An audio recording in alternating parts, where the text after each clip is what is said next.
ГСП онлайн. Городские новости сейчас. Итогом развода стало 3 выстрела из ружья. В конце июня в дежурную часть поступил звонок от жильцов одного из домов поселка Шудаяк. Они слышали громкие хлопки, а на лестничной клетке увидели следы крови.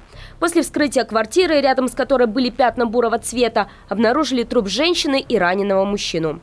Как выяснилось, это бывшие супруги, которые прожили в браке более 30 лет и развелись в марте этого года. Бывший муж пригласил женщину, с которой состоял в законных отношениях с 20 лет, написав ей СМС с просьбой прийти и поговорить.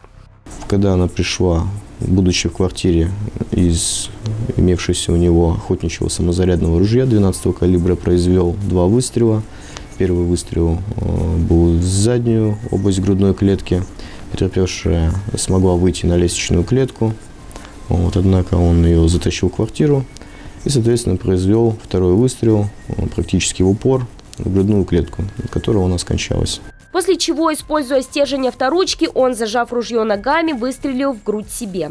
При вскрытии двери квартиры он еще подавал признаки жизни, но скончался на операционном столе спустя час.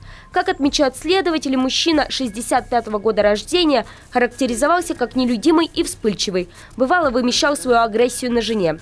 После развода женщина даже обращалась в полицию, заявляя о побоях. У пары остался взрослый сын. Уголовное дело закрыто по причине смерти обвиняемого.